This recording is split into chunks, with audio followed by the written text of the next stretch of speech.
Hello and welcome to I Know Dino. I'm Garrett. And I'm Sabrina. And today, in our 377th episode, we have a bunch of news. Sabrina's doing all the news, so I don't even know what it is. The new Titanosaur. Also, some more information about the asteroid that killed off all the non-avian dinosaurs. Oh, that's very interesting. Mm-hmm. We also have an interview with Roy Plotnick. And we have Dinosaur of the Day, Kazaklambia, or Kazaklambia. But before we get into all of that, we want to thank some of our patrons. And this week, we'd like to thank Burnsasaurus, Aaron Rose Emsworthsaurus, Jesse, Achelosaurus, JC, Albertosaurus, Talon, Jonah, Eric, and Viatus. Awesome. Thank you so much for being part of our community. We really appreciate all of our listeners and our patrons. Jumping into the news. Are you ready for this, Garrett? I am. So it's a new Titanosaur with Gondwanan affinities. Lived in the late Cretaceous in Europe, in what is now Europe. So it's Gondwanan affinities because it's from Laurasia, but it seems like it looks like a Gondwana type, like maybe a Patagonia type Titanosaur. It's mostly, there's a lot of features that make it seem different from European sauropods, mainly that it was much bigger. So first, I'll get into the name. It was named and described by Bernat Vila and others in Nature, Ecology, and Evolution, and the new Titanosaur is called Abditosaurus cuneae. Now, being a titanosaur, it had a long, thick neck and walked on four legs, but it also had this unique combination of characters that's not seen in other titanosaurs. There's a lot of different details in the bones. One example is it had a robust humerus, which is different from other titanosaurs in the area. So this specimen, it's about 70.5 million years old. It was found semi-articulated. It's the most complete titanosaur found so far in Europe. Oh, nice. Yeah. And it's considered to be a, quote, very mature, senescent individual, end quote. That's that word you were using before, like senile. It's old, yeah. But on like the trail end of old, where it's not really growing at all anymore. Yeah. Which is something that dinosaurs kind of stretch their growth way out into age. Yes. And the craziest thing about it is it's the largest titanosaur found in what was then the Ibero-Armorican island, and that's what is now Spain, Portugal, and France. It's estimated to be about 57 feet or 17.5 meters long and weigh 30,800 pounds or about 14,000 kilograms, which is a very large titanosaur for this area and time of what's now Europe, because Europe had all of those islands and there tended to be a lot of dwarf dinosaurs. Yeah, that's definitely not a dwarf. 15 tons and 57 feet long. Mm-hmm. Although not as big as some of the titanosaurs in Gondwana. Yeah, but we're not in Gondwana. That's true. The paper said it, quote, is more than 70% larger than the largest known adult Atsinganosaurus and Garigatitan. It's more than twice the size of the largest individuals attributed to Lorainesaurus or Lohuecotitan, and 20% larger than the largest individual attributed to Ampelosaurus, end quote. Okay, so 20% larger than the next largest contemporary sauropod. Yep, which is what makes it so interesting. It was found in the southern Pyrenees, in what is now Spain, and the fossils were first found back in 1954 by Walter Kuhn, who sent some of them to Madrid and kept some of the fossils there. Funding unfortunately ran out, so there was no more field work until 1986.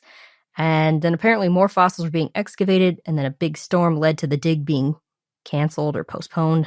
It's hard to find the details. And then they had another expedition between 2012 and 2014. Oh, man. So it took from 1954 to 2014, like 60 years? Yes. And so that brings me to the genus name. Abditosaurus means forgotten reptile because it took 60 years from when the fossils was first found to being fully excavated. Yeah, that's not... A lot of times we've seen things that took 60 years like to be named, but usually they all got excavated and then they sat in a lab somewhere or sat on a shelf somewhere in a collection. Mm-hmm. Not usually sat in the ground for 60 years after initially being discovered. Yeah. It's fortunate. There must be fairly mild weather in that area of Spain. That it was exposed and it was still okay. Yeah. Or maybe it wasn't all the way exposed. I don't know. or they at least knew where to look. Mm-hmm. And the species name Kuhnii is in honor of Walter Kuhn, who found the first fossils, so that makes sense. They found 53 skeletal elements that includes teeth, vertebrae, ribs, a limb, pelvic bones, and part of the neck. Of an estimated 14 cervical vertebrae in the neck, they found parts of 12, which kind of goes back to last week's episode where we were talking about incomplete sauropod necks, and sometimes it's hard, you could say like, well, we found 12 vertebrae, but it's parts of the 12 vertebrae. Yeah, and again, they're just guessing there's 14 vertebrae, but maybe there were 17. we don't really know. But it's still a fairly complete neck, which is good. It's considered to be a saltosaurid. Those tend to be smaller sauropods. Many of them are known to have armor, and it's specifically in a clade of saltosaurines that include dinosaurs from what is now South America and Africa, those Gondwanan affinities. That's cool. I like saltosaurids. They got the osteoderm sometimes. Yeah, osteoderms are cool. Now, based on Apatosaurus being large for its ecosystem, there's all the dwarf dinosaurs around it, it could be that it was a recent arrival to this area. Maybe sea levels dropped and then it migrated over. It's also got a lack of features related to insular dwarfism or, reducing itself in size. For example, there's no modified laminar bone, and that's a bone tissue that might be related to a reduced metabolism and smaller body size.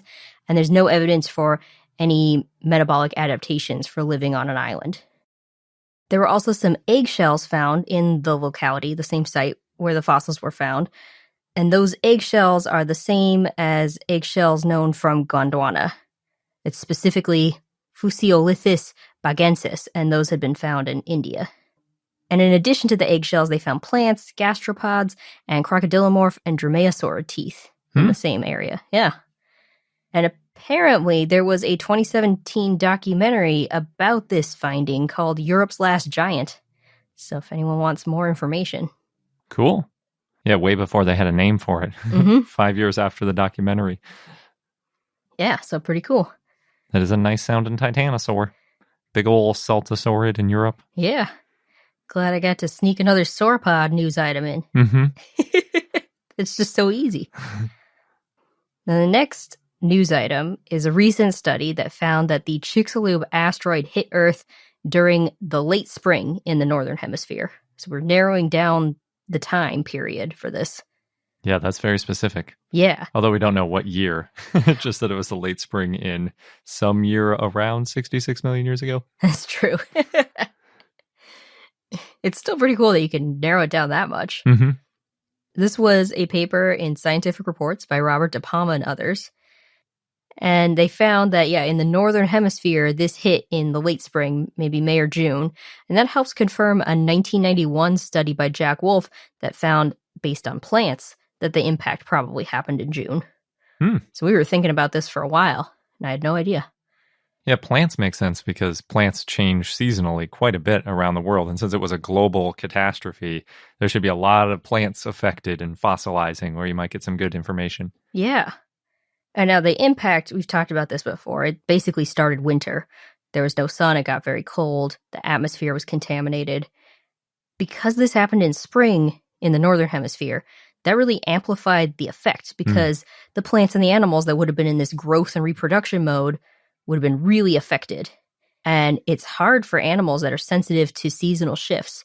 It's also bad for species that might take a long time to reach sexual maturity, or maybe they can only breed under certain specific conditions. Yeah, that's true. I imagine like things hibernating. They're just coming out of hibernation and they're ready to get their fat stores back up, and then all the food goes away. Or we've talked about before, like cicadas every 17 years, and maybe that was the year of some animal was like ready to come out and breed, but then it got wiped out. Yeah. And maybe this won't surprise you then. It might not have affected the animals in the Southern Hemisphere as much because they were in their fall and winter season. Yeah, maybe. Although the studies that showed that the winter lasted like 5 to 15 years makes me think, well, if I'm just getting out of winter season and I'm hungry, would I really be better off if the winter just never ended? Like we went into winter and then it just kept going for 5 years? True, you would still need all the calories and to bulk back up somehow, but I think you're kind of doomed either way. Yeah, maybe it's a little less of a shock, though. It could be. So the team, they studied the Tanis geological site in the Hell Creek Formation in North Dakota. Ooh, that's a good one. Mm-hmm. And the sediments help show what happened immediately after the impact. The lower layer has debris from the impact and fossils of plants, trees, and animals, like ammonites, fish, turtles, reptiles, dinosaurs, and more. Animals that died that day. And that included bones and some soft tissues. And then the upper layer had fallen ash. And we talked about this in episode 228 when the site was first published about. Yeah, it's a really amazing site. And that's basically the only other time we'd heard any details about it. We've just been waiting and waiting. There were all those fish that died, and it looked like they had a bunch of basically glass stuck in their gills that rained down, little spherules and stuff like that. That would have been painful. Although I guess quick. Maybe, yeah. Hopefully. So yeah, they were looking at the fish again. I think that's the main thing at that site. They analyzed paddlefish and sturgeon from multiple growth stages, and they found the bone growth in the fish was cut short, and that could mean that they died during peak growing season, which is likely in the spring and summer. Also, carbon isotopic ratios showed that they died during a period of quote-unquote heightened productivity when they were eating more, and they tend to eat more in the spring and summer. The oxygen-stable isotope ratios also help show that the fish died in the spring or summer because the lighter values correlated with being in fresh water and the heavier values correlated with being in the salt water. And when the fish died, they had ratios consistent with being in fresh water. And a lot of living sturgeon, for example, also tend to live in salt water during the winter and fresh water during the spring and summer where they spawn. Oh, I see. So as long as those 66 million-year-old sturgeon had the same behavior. Yeah. But that happens all the time when you're comparing modern living animals to the fossils. The fish body size in the growth series also helped show that it was mid-spring to late summer, and they looked at body sizes relative to the growth rate, and then they estimated the time between when it hatched and when it died, and based on how large these sub-yearling fish were, they figured out the season. They also looked at woody stemmed plants, like trees and shrubs, to help figure out the time of year, and they looked at insect activity, specifically what's known as leaf mining. And leaf mining tends to have a regular pattern. A larva hatch, usually in the spring, and then they seek out leaves and they burrow inside, leaving behind a distinct pattern. Oh, yeah, I've seen that. It's just all little holes in leaves. Mm-hmm. So did they find leaf mining, and that's why they think it was spring? Yes. Lots of leaf mining at this site, and leaf mining happens a lot during peak growing season, and that's usually in the spring and summer. Okay. They also analyzed mayfly fossils. Adult mayflies don't live long. They tend to emerge in the spring and summer over a few weeks. In May, maybe? Yeah. May and June, I'm guessing. Usually they live for hours or days before they die in large groups. And we're basing this on living mayflies, what we see. They also burrow and deposit their larvae, which mature over months or years. And they found a lot of mayfly fossils as well as mayfly burrow casts and some preserved larval mayflies. They're saying that future research at other locations would help confirm this idea that it happened in late spring to summer. The fossils are on private land, so De Palma has exclusive excavation rights. However, a lot of other researchers have visited the site and worked on the material. So I wonder what else we'll learn from this area. Sounds like there could be a lot of information left to mine. And we've got two shorter news items. The first one is the House of Representatives of Washington State in the U.S. are considering a bill to make Sushisaurus rex the official state dinosaur. Yeah. I know, you're not thrilled because it's not been described yet. Yep. But the fossil was found in 2012 from paleontologists from the Burke Museum. It is a theropod femur, about 80 million years old, and it was found at Susha State Park in San Juan Islands. It might be similar to Daspletosaurus, and for now it's nicknamed Sushisaurus rex. And this is all in the works because students at an elementary school did research and basically asked. There's another class in their school that proposed a state insect, and this group of students proposing the state dinosaur, they wanted to honor their teacher who loves dinosaurs. It's nice. Yeah, I'll give them that. That is nice. It'd be nice if it was a real dinosaur. Well, though. who doesn't want a state dinosaur? Hopefully they'll update it to a different dinosaur if they get a better discovery in their state. Or if this one gets fully described. There's not much to describe. Yeah. Well, I hope it works out. Last, thank you to our patron Eric, who shared this one with us. Colorado Northwestern Community College and Forever Malone Productions made a short film called Devil in the Desert, a Jurassic World fan film, and our patron Eric stars in it. It's pretty fun to watch. It's only about 20 minutes. These events take place after Jurassic World Fallen Kingdom. There's dinosaurs roaming about, and the team is at an actual dig site doing a dig. So you get to learn a bit and see what life is like while excavating. And then the twist is they hear something. As a spoiler, they encounter a Carnotaurus. And then CGI is pretty nice. And now we're going to go on to our interview with Roy Plotnick. But as always, we have an extended edition for our patrons, also known as the unabridged edition. So if you're a patron and you'd rather listen to a longer cut, then head over to your premium content feed and grab it there. We're joined this week by Roy Plotnick, a professor emeritus in the Department of Earth and Environmental Sciences at the University of Illinois at Chicago. He is also a fellow of the Geological Society of America and the Paleontological Society, and author of the book Explorers of Deep Time, Paleontologists and the History of Life. And that's why we're talking to him today. Thank you so much for joining us. It's my pleasure to be here. So we really enjoyed your book, and I know it's about clearing up misconceptions about paleontology, describing the big questions that drive the field, like how did life on Earth come to be, and how paleontology's changed, and how life on Earth has changed, and how life is going to change in the future. And then there's also this really great, for our listeners, overview of paleontology. It covers a lot of topics in one place that I don't think we've really seen too much elsewhere. And then, of course, you also draw on your own experience for the book and then spotlight a lot of paleontologists and their stories. So there's a lot of great stuff going on. I guess the first question I have is, what was your inspiration for this sort of book? And then how did you decide which topics to cover? Well, I think I've always said there's both a explicit and an implicit goal of writing this and why I wanted to write it as I did. The first was, as we all do as paleontologists, get the inevitable questions of, how many dinosaurs have you found? Or do you go on digs and collect pots?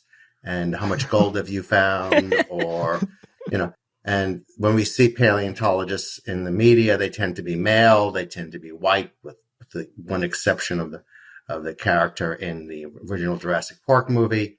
So part of it was just sort of getting away from explaining to people, that most paleontologists actually don't study dinosaurs, even though we think they're cool, and that paleontology is actually a diverse field and method and technique. It's also, I like to say this is implicit to me, explaining to colleagues in the other areas of science that paleontology is not an old-fashioned field. There used to be the old paleontologist as stamp collectors meme that was going around, that somehow we're not a hot cutting-edge science. And this has unfortunately been reflected in the long-term decline in the number of positions for paleontologists in academia. And the idea is to sell paleontology as a discipline that needs to be in every university and college, either biology and or geology department in the country and in museums. So I say those are my two goals. And then it became clear that I don't think anybody's ever done a field sort of a snapshot. There are a lot of, this is books that sort of are, here's my career in the science. Mm-hmm. So something like Lab Girls, an excellent example of that.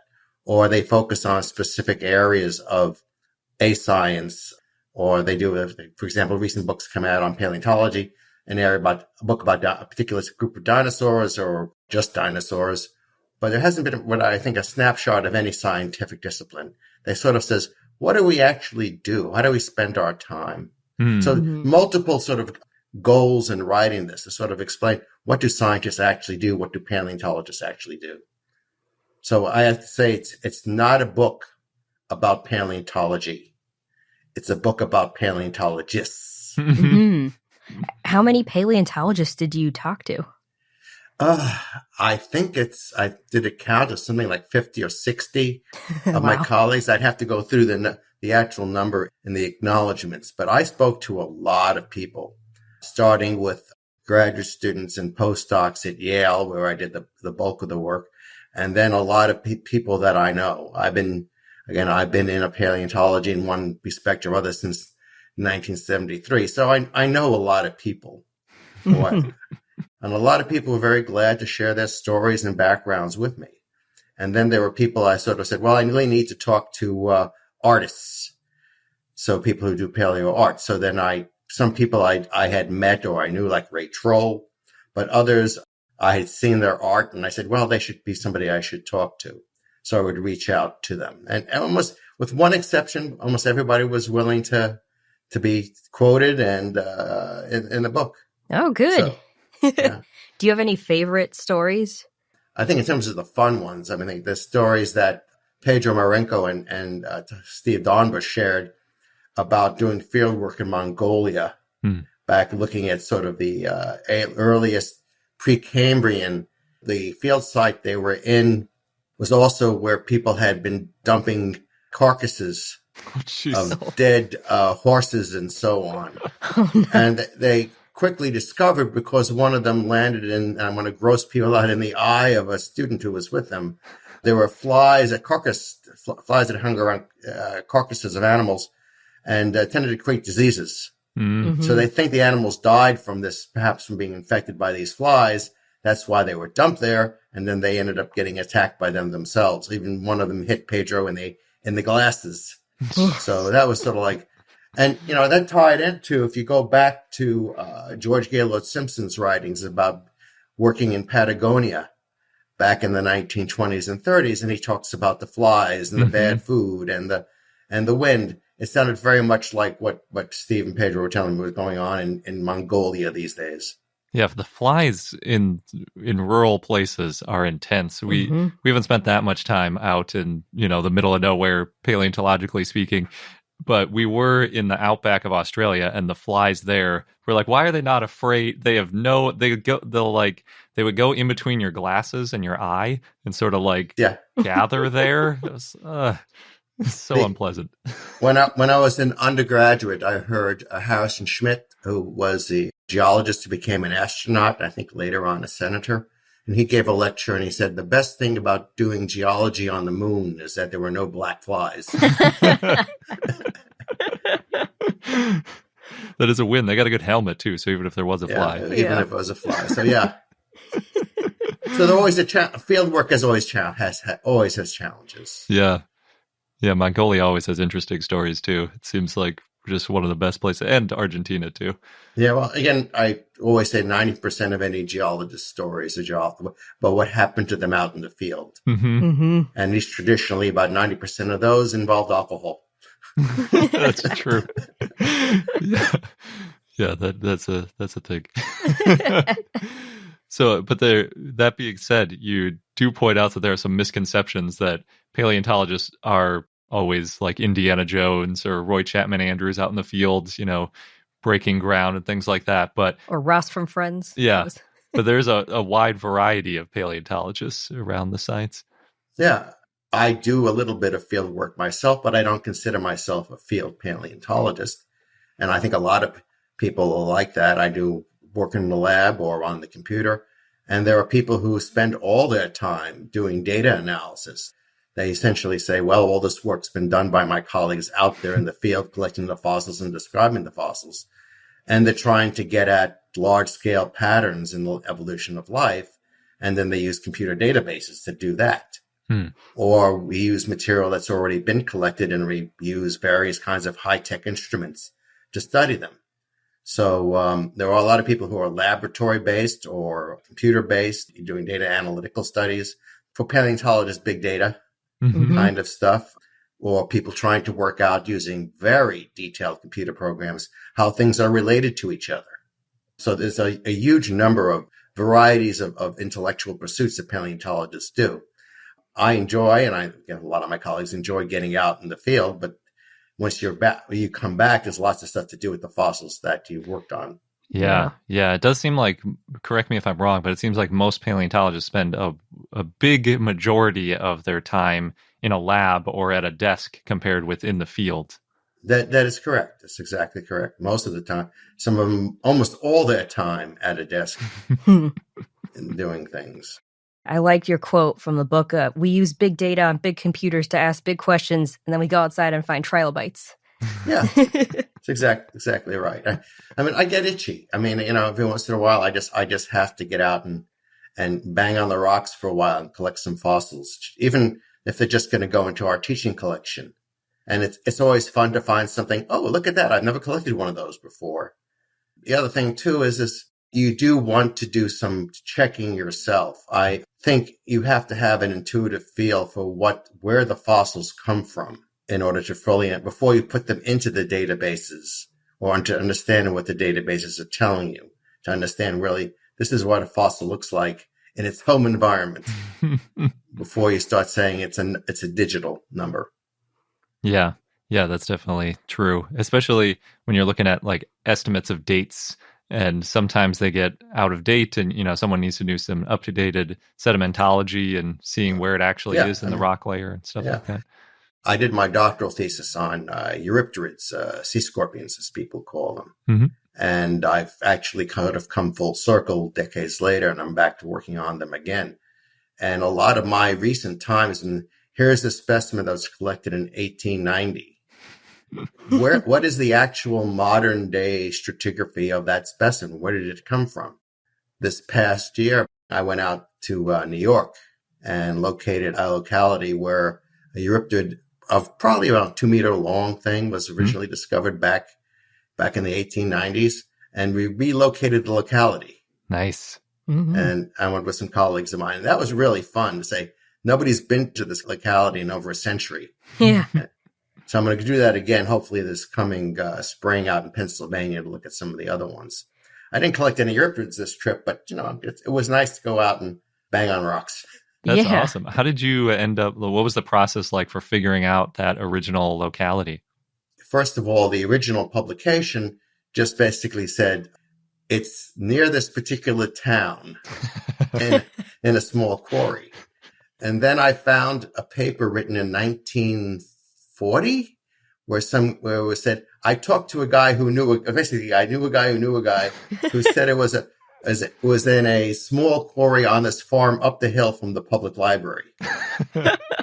So I and a couple of my colleagues, we started at the public library and we crossed the little river and walked up the hill. And sure enough, there were some exposed Devonian rocks. Good thing that library was still there. Yeah. The library was still there. The War Memorial was still there. That was given as a landmark.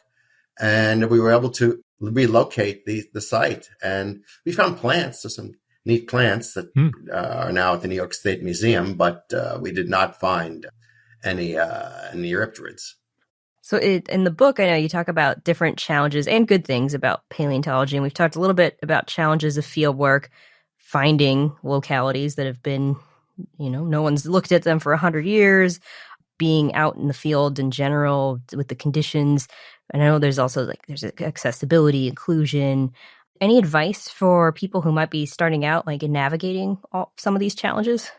I wrote a blog piece recently sort of towards this, because one of the things that happens to a lot of my colleagues, and I talk about some of the stories in the book, but if you look at our Facebook posts, you'll see a lot of this. Somebody sent me this picture of a concretion or some other object, and they insisted it was a dinosaur brain or a dinosaur bone or a turtle egg and things like that. I think you can start simple. Something like the Golden Guide to Fossils. This is a wonderful thing to look at. Just get an idea of what actual fossils look like. Go to the local museum, get to see what the museums look like there. And I am a big fan of fossil clubs. I'm a member myself of the Earth Science Club of Northern Illinois, or SCONY. And there are people there who know a lot more about the local fossils than I do, especially the Mazon Creek material. So take the time to actually look at some beginning books. There are websites that are out there that are just really, really good websites that illustrate a lot of local fossils. The Paleontological Research Institute has a whole bunch of sites of here are some what fossils look like. But get to know what fossils look like, and then learn a little bit about how fossils are preserved. So you get a sense of that things like I had a gentleman who could not understand why he was not seeing a turtle eye in this concretion. So if you come in with a little bit of basic knowledge first, then you can talk to the paleontologist and say, could you explain a little bit more to me about what's going on? But, there's all people who will never accept it, that we're telling them something different. But, there are lots of basic paleontology books out there. Again, the Golden Guide is, I think there's, an Audubon book. Those are good places to look. Again, spend time at the local museum looking at what's there and talk to local collectors. Mm-hmm. Awesome. That's some really good advice. Yeah. I haven't heard much about fossil clubs before. No. Yeah. But that sounds like it makes sense if it's so those are people that spend all their time in the same area looking at the same kind of rock, so they can pick out a fossil probably a lot quicker than anybody else. As an example, again, the famous fossil, there's a couple of famous fossil sites near Chicago, but the most famous is the Mazon Creek. And Mazon Creek is a Pennsylvanian in age, Lagerstätten, a place of unique fossil preservation. We have, actually the first fossil described from there was an insect. So you have insects, Speaking of flies. insects, various arachnids, fish, a whole host of different crustaceans, horseshoe crabs, eurypterids, amphibians, larval. I mean, it's just a tremendously diverse place. Shrimp. Oh, wow. And lots of plants. Gorgeous. I mean, pretty much. And for a long time, there were strip mines in this area. And so people would go out and collect material there. And almost everybody who grew up at a certain age in Chicago has, my wife included, has fossil leaves from there. You go to flea markets or sometimes to garage sales, you'll see buckets full of Mazon Creek fossils. And so the people at Asconi, this is one of the things they really know about. They have published books on identifying the fossils from the Mazon Creek and how to know about them. There are fossils named after the club. Oh, wow. Esconicles and things like that are named after members of the club. The most famous, probably, Mazon Creek fossil is something called the Tully monster. Oh, that sounds familiar. It does sound familiar. The Tully monstrum gregarium. Tully, it doesn't have anything to do with Sesame Street. That's what it sounds like. But Mr. Tully discovered the fossil, and again, an avocational collector. He brought it to the Field Museum. This is back in the 50s, and it ended up being described. And we still have disputes about exactly what it is. But it is the amateur collectors who've collected these things and have brought it to the attention of the public. This is one of those papers that I've been working on for a couple of years now with colleagues, but we've been working on something called Essex Ella, which is was described back in the 70s. It's the most common fossil from the Mazon Creek, animal fossil. The collectors called them blobs. And they would often leave them behind because, well, it's a blob. It's not. And it was described as a jellyfish. Because you can imagine jellyfish are really rare fossils. Yeah. And if you look at reconstructions of Mazon Creek, you'll see lots of jellyfish swimming around. I was looking at this with a colleague and I said, wait a minute, that's upside down. And you turn it upside down and it's quite clearly a sea anemone. Oh. So it turns out to be a sea anemone, and we're about to finish just redescribing it as a sea anemone. But almost every fossil that we are working on in the paper is one that was collected by a local amateur. Wow. Cool. And deposited in the museum. I have a few that I bought at flea markets or were in our teaching collection at my university, again, donated by local collectors. So if it wasn't for them, we wouldn't have been able to do the work. And I'm not going to go out and try to find more. I don't need to. Mm-hmm. Yeah. They're there. That's cool. Yeah. So fossil collecting, you mentioned in the book, that's like one of many pathways people could take to become a paleontologist. That's right. Do you have any advice for people who are looking, or, how they might find out, like, is this for me kind of thing? I would say, besides, read my book. Yes. But yes, there's a lot of details and a lot of great resources in there. Yeah, there's a lot of things in there. And again, the local club's a good place to do. If you do want to do this seriously, then talk to the local paleontologist, find the local college or a university or museum, and see if you can make an appointment to talk to them. But find out what gets involved to being that. The thing to recognize and again, this gets back to the stereotyping, is that you can be a paleontologist whose training is in geology. You can be a paleontologist whose training is in biology. And there are people who publish extensively in paleontology whose background is in physics or mathematics. So there's lots of paths to the field. But I think paleontologists is by their very nature extremely diverse in their backgrounds. Mm-hmm. We have to know geology because that's where the fossils are found. But you have to know biology because that's what the fossils are. Yeah. Mm-hmm. And you can't make sense of the fossils if you don't know something about biology, how organisms are put together, how they're assembled, what they look like. But you can't make sense of them too unless you understand the processes of fossilization. So again, I'm going to use the sea anemone as an example. Once I realized these things were anemones, then I had to do a deep dive into the literature of anemone biology to understand how anemones were assembled. So that meant looking at a lot of books and papers about sea anemones. But the way these things are preserved, they are flattened and they are decayed. So we had to make sense of it from the processes of how fossils are formed, the decay processes, but also the geological processes by which these things are preserved too. Mm-hmm. So you can't be a one-note siloed scientist in paleontology. You have to be very broad in your outlook. And so you have to know, depends on, again, what you want to do in long term, but you can't know just one thing. Mm-hmm.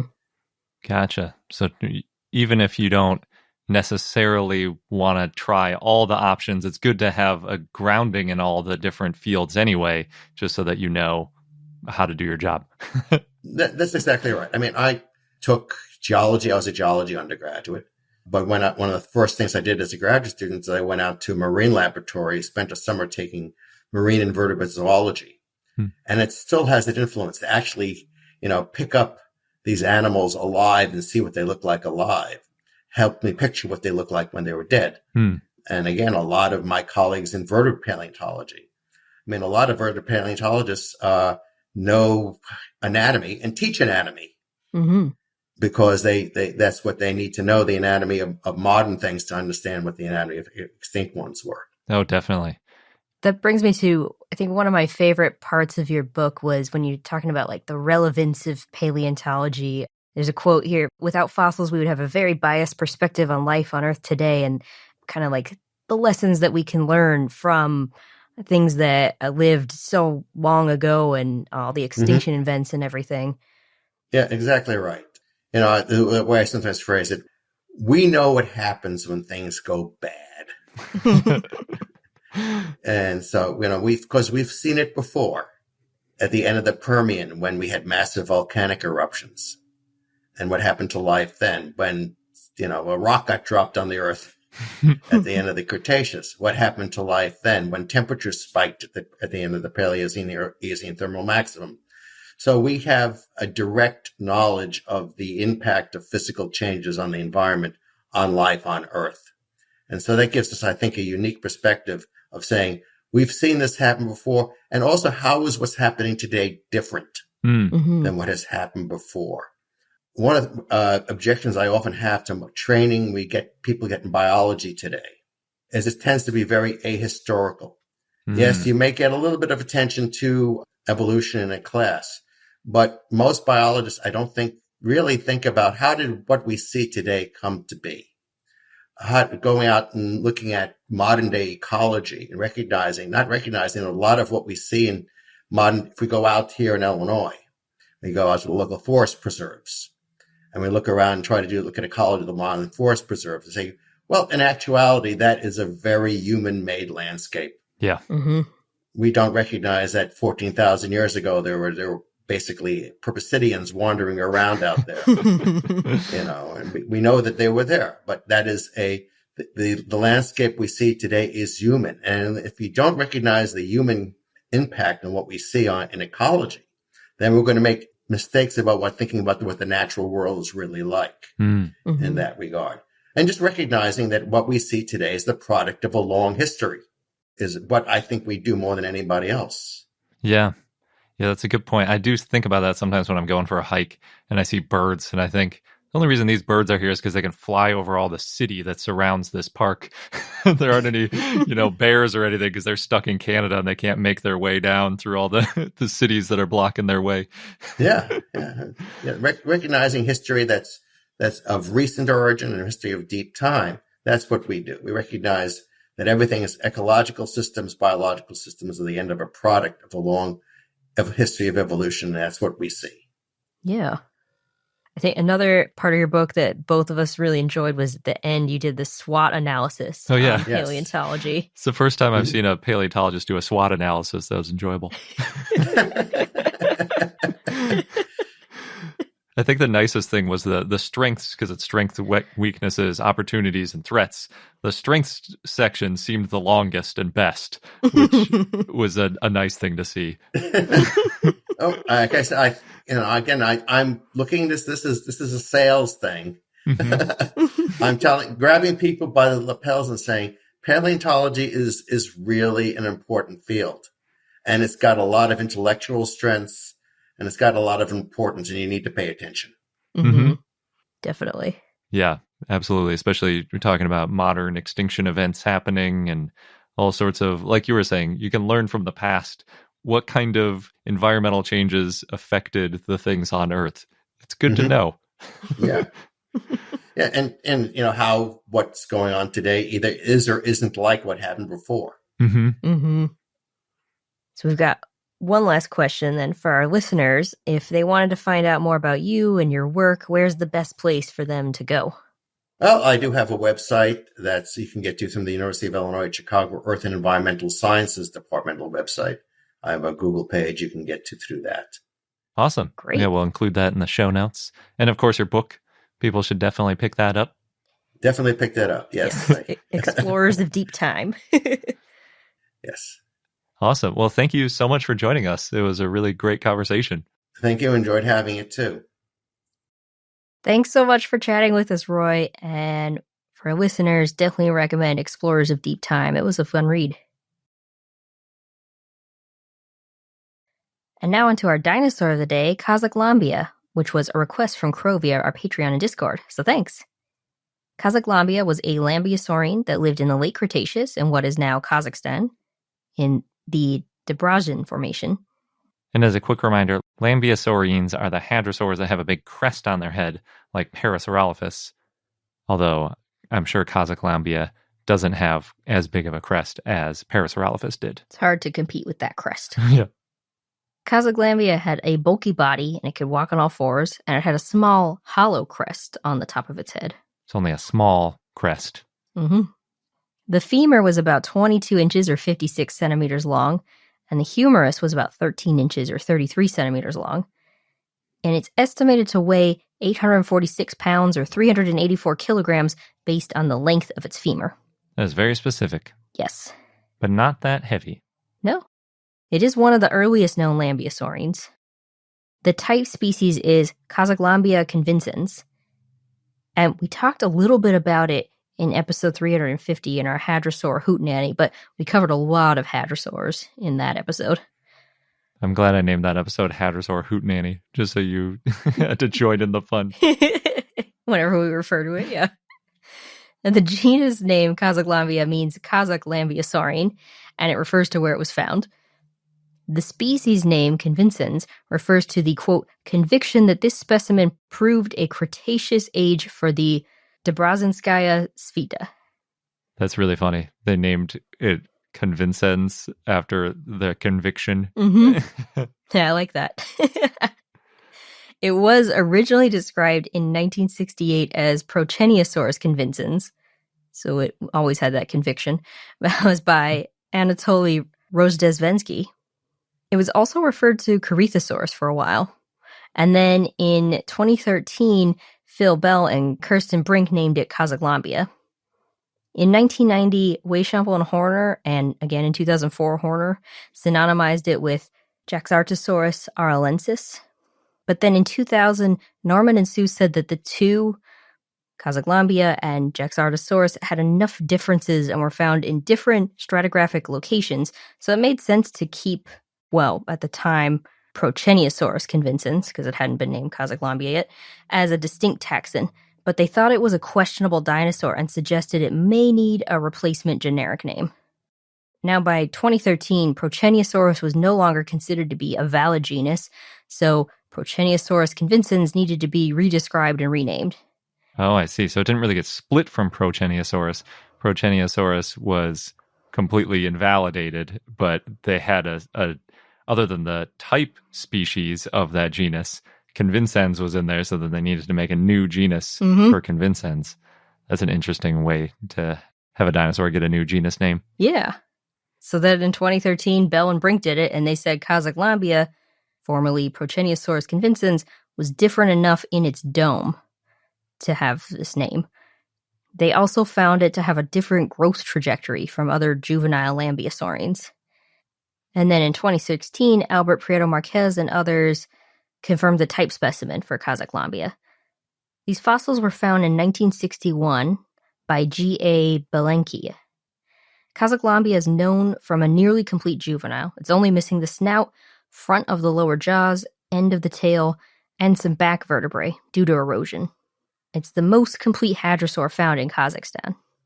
The mandible, or jaw, is broken in the front, and the teeth were poorly preserved. It had a low, hollow nasal crest, similar to the Procheniosaurs found in Alberta, Canada. But it had a better developed crest compared to North American lambeosaurines. It's possible the crest developed early in Casaglambia.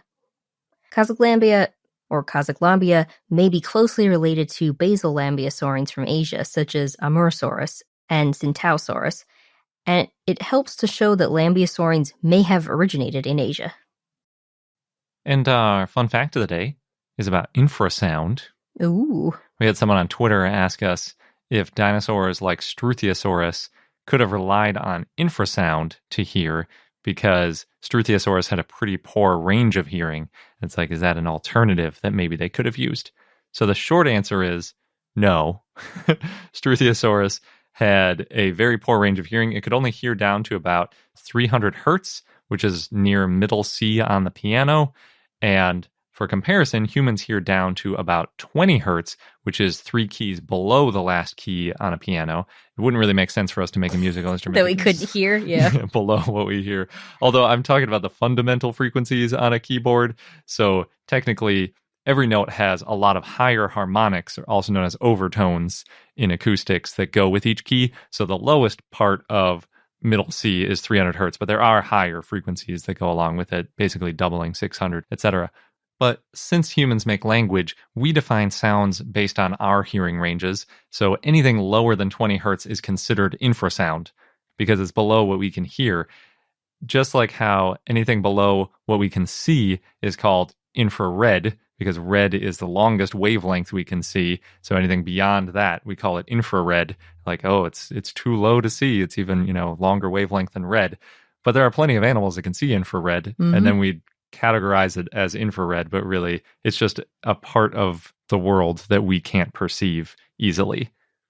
We can see it with infrared cameras, though, and they're sometimes called like thermal cameras because heat is in infrared. But back to sound. Since Struthiosaurus could only hear down to 300 hertz, it definitely couldn't use infrasound. Although I think using infrasound or talking about infrasound isn't really the right question, even though it's what everybody always says when they're talking about this sort of long-range communication, because it's not really about what the frequency is. Whether or not it's technically below 20 hertz or above 20 hertz doesn't really matter. We're just talking about if they can communicate over long distances using, low frequencies, because low frequencies are the only ones that carry over really long distances just because of the properties of how waves propagate. But I'm not going to get into all that. I thought about it. I'm not going to. Not today, anyway. Not today. So even though humans can hear down to 20 hertz, our hearing is actually really weak at the low end. If you've ever bought anything that's rated for loudness, like a fan, you might have seen a noise rating on it in dBA. That stands for decibels and A-weighted. So decibels are a measurement of signal strength. You can use it for all sorts of different things. It was actually originally invented for like signal strength over phone lines and things like that. Decibels are log base 10, so something that's 110 decibels is actually 10 times as powerful as 100 decibels. It's not just 10% more as you might think. And humans perceive a 10 decibel increase as about twice as loud. Loudness is a really weird thing. It's not just strictly related to power. So if something is, say, 0 to 50 decibels, it's 2 to the 5th power louder. So 32 times as loud. It's not just, 50 more on some weird scale. Mm-hmm. When we're talking about sound, there's basically sound pressure level for decibels, or dB/SPL, and then the other main one people talk about is dBA. So with the sound pressure level, it's literally just a measurement of how much air is being pressed. So that's sort of like the true physical sense of how loud something is or how much air is being moved. But dBA is all about our human hearing of it, and it takes into consideration the fact that we can't hear those really low frequencies as well. That's the biggest difference, at least. Like most animals, our hearing sensitivity is best around our vocalization range, and we vocalize roughly in the 1,000 to 5,000 hertz range. So when you get too far below or above that range, our hearing isn't as good. For a couple examples, with dBA weighting at around 100 hertz, our hearing is about 20 decibels less sensitive than it is at 1,000 hertz. So, in other words, a quarter as strong. And when you get down to 20 hertz, it's at negative 50 decibels. So we're at, 1/32 the hearing sensitivity as 1,000 hertz, which is not very sensitive. No. It's why, like, subwoofers, you feel more than you hear. Even when they go down to 20 hertz, you really don't hear subwoofers that much, even though technically we can hear 20 hertz. You just don't really hear it all that much. I will say, though, because I've dealt with this a lot since we record sounds, dBA can be really annoying when you're recording things because microphones pick things up not in decibels A-weighted. They pick them up in, the normal physical sort of sense of it. And if you buy something that's weighted at, say, 30 dBA, it could be that it's actually 80 decibels of sound pressure at 20 hertz. But because it's got that negative 50 applied to it, it's rated at 30 decibels. So it can actually seem a lot louder in real life than it is when it's weighted with the dBA weighting, especially because deep frequencies carry more easily. So like closing a door doesn't necessarily stop those lower frequencies, even if they're technically a low dBA weighting. And some people are more sensitive to those deep sounds than others. Plus, stereo sometimes boosts the deep frequencies to compensate for our lack of hearing. So if you record it, it can be a problem. But dBA is still a good ballpark, and it's what OSHA, the EU, and Canadian safety standards use to protect people from hearing damage. Because the same decibels of something at 20 hertz versus 1,000 hertz, our ears will get a lot more damaged if it's at 1,000 hertz than 20 hertz. So all that is to say that even though under 20 hertz is considered infrasound, humans really don't hear very well below about 100 hertz.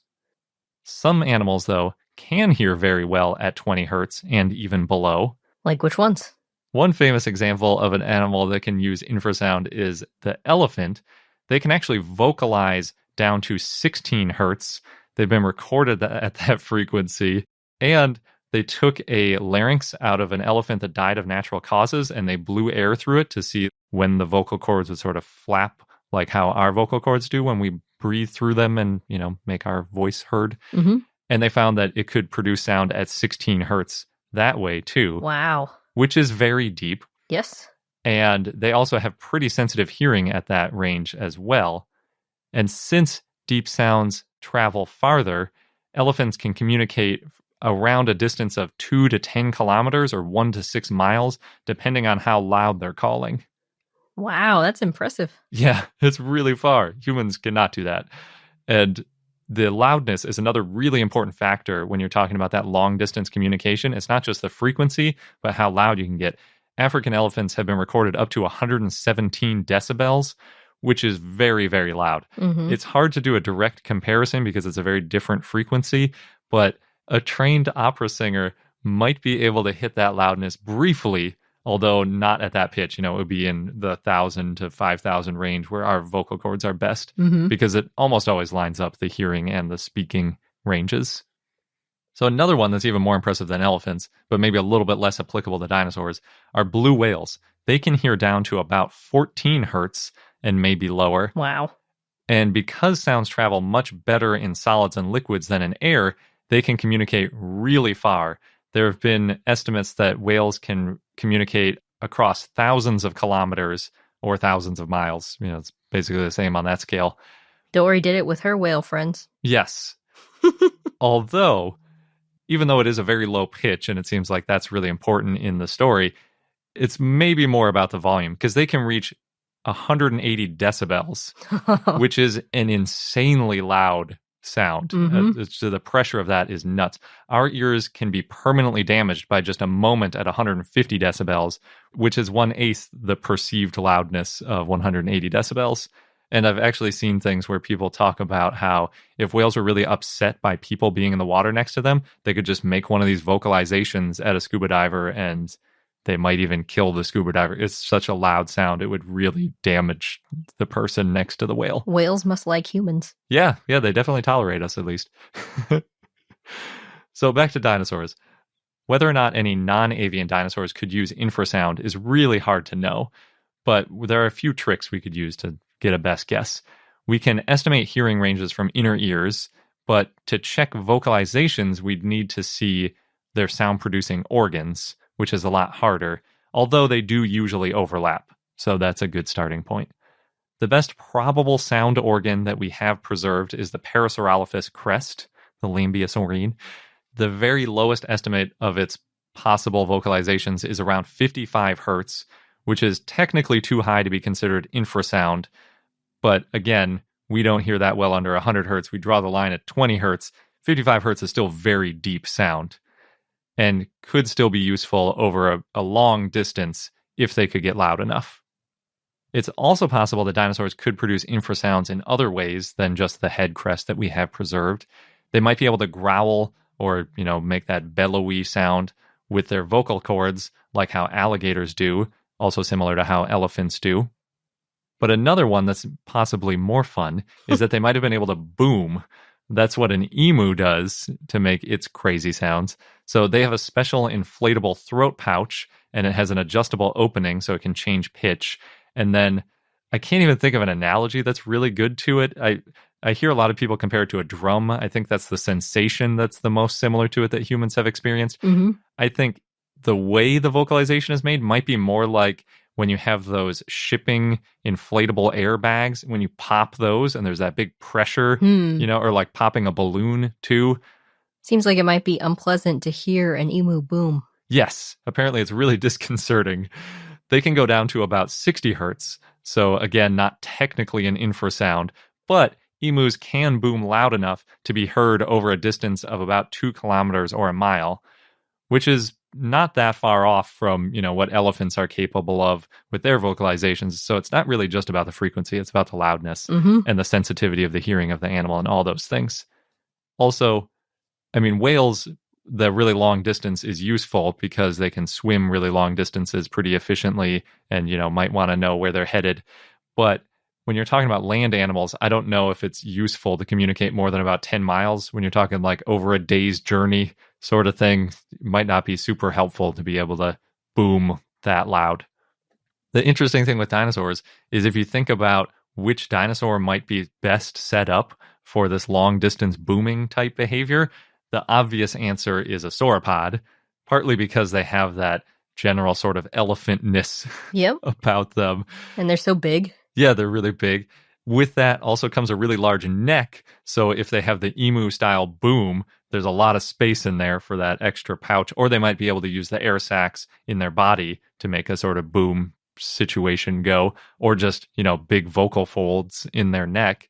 Lots of options that potentially sauropods could have. But that applies to a lot of other dinosaurs, too. There are tons of huge dinosaurs. Hadrosaurs, ceratopsians. Theropods. Yeah, even tyrannosaurs. Lots of animals could potentially make really deep sounds to go over long distances. And again, whether or not the frequency is low enough to be considered infrasound probably doesn't really matter that much. It's more about, could these dinosaurs produce low enough sounds that they could travel a long distance, maybe under 80 hertz type range, and then how loud could they get?